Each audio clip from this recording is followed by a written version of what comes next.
doon sa huling pagdinig ng House Committee on Justice, nag-submit ng kopya ng mga ITR nitong mag-asawang Duterte itong Bureau of Internal Revenue, pero nakasil po sila sa isang box at nag-warning yung BIR commissioner na hindi siya pwedeng buksan. Okay? Ano po ba yung patakaran dito? Ang general rules sa Section 270, lahat na information tungkol sa taxes confidential, no? At hindi pwedeng ibigay ng nino man or mag-divulge ng information. No? Kung nag-divulge ka na unauthorized, meron yan fine and imprisonment. No? Tapos may exception mo yan sa Section 71. Some of the first paragraph said, if you get permission from the President of the Philippines. Tapos on second paragraph yata, if you, di ba, the BIRs come up with the list of top taxpayer, that's one of the exception. Tapos kung may request ang foreign government for exchange of information, yun ho yun exception. Tapos meron ho sa section 6 na pwedeng ibigay sa Kongreso kung in aid of legislation at kung nasa executive session. Yan ho yung rule na sa loob ng National Internal Revenue Code.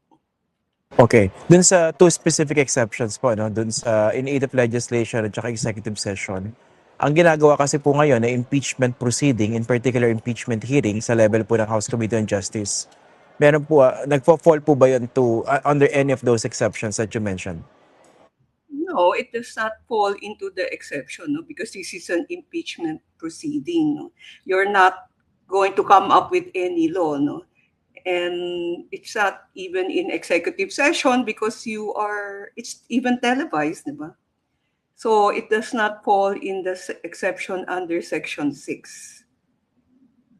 So, example, kasi hindi pa nagde-decide yung House Committee on Justice and I think sa susunod na pagdinig nila sa April 29, doon nila pagdidesisyonan ito. Pero one of the options po, pag ginawa nila yung pagbubukas itong mga ITR documents in an executive session during the House impeachment hearing, would that be workable? No, because it's still not in aid of legislation. It's an impeachment proceeding. So there's two conditions that's required, and you did not fulfill one of the conditions. So dito, may paraan po ba para mabusisi ng mga miyembro ng House Committee on Justice yung isinumite nitong Bureau of Internal Revenue? Kung bibigyan ho sila ng kung ang presidente magbibigay ng permiso na pwedeng isubmit ho ng commissioner ng BIR sa Kongreso, then that's the only time that they can open it and use it. So basically, kailangan ng authorization ng Bureau of Internal Revenue from President Marcos authorizing the BIR to submit. Yeah. Okay. Yeah, ganun lang yung kasimple. Madali lang pala.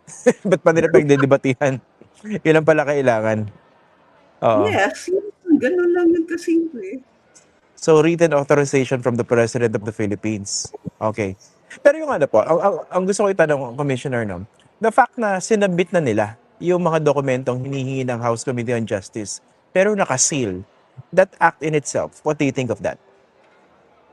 I think that's already a violation of the law because you already brought it there, di ba? And it's not consistent with your argument, no? Na you cannot submit it. Di ba? You gave it to them already.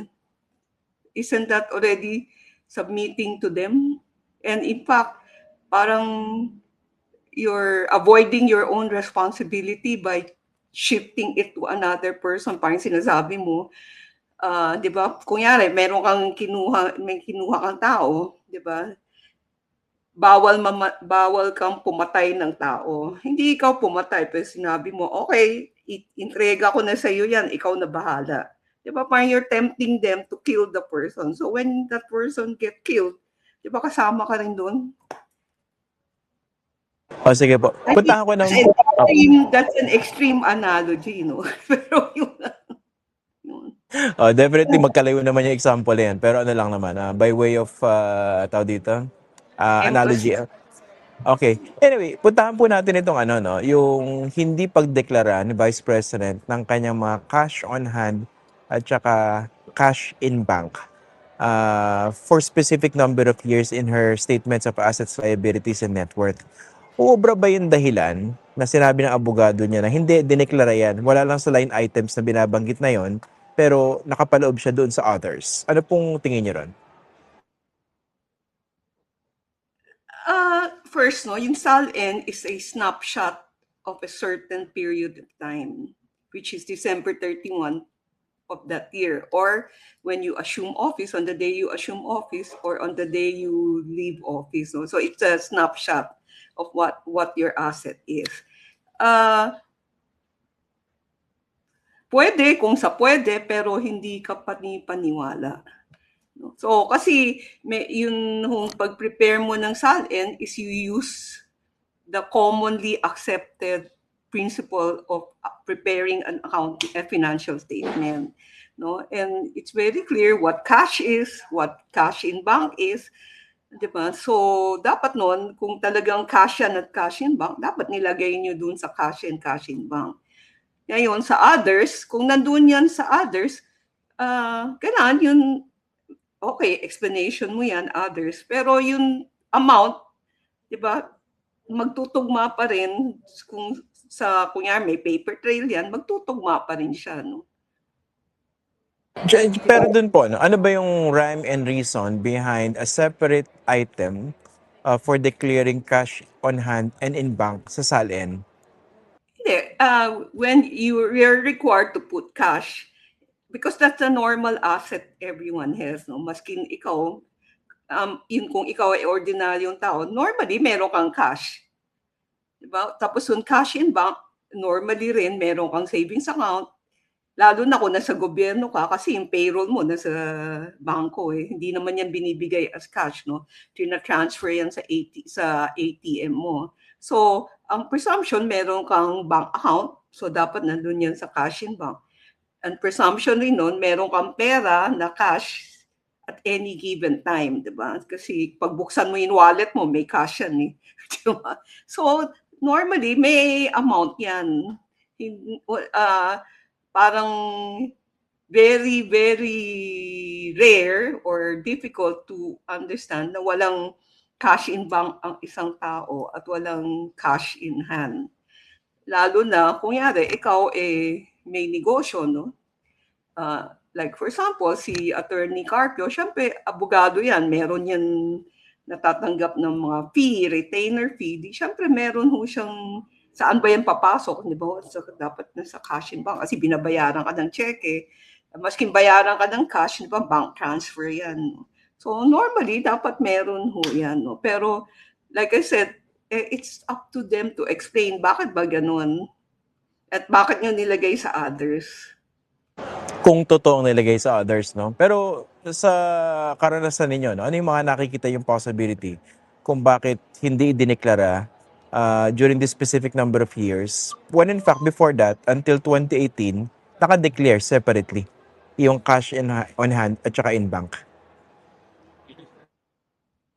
Alam niyo, wala akong maisip na dahilan, no? Pero malay ko kung ano ba ho kung baka may ibang tao may naisip na dahilan, no? Pero as of now, I cannot think of any reason why there's nothing in cash and cash in bank and why they place it in others. Unless there was an error of whoever was preparing that SALN. No? And then we now come to the Supreme Court decision that said if there's an error, you can amend it.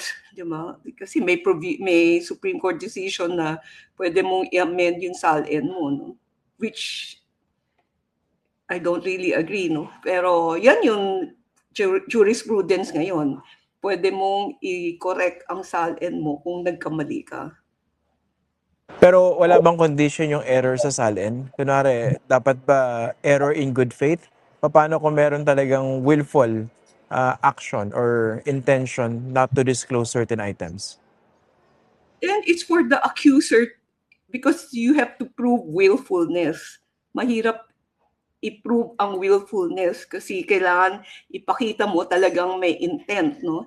So then it's a matter of proof kung willful ba yung violation na yan o hindi.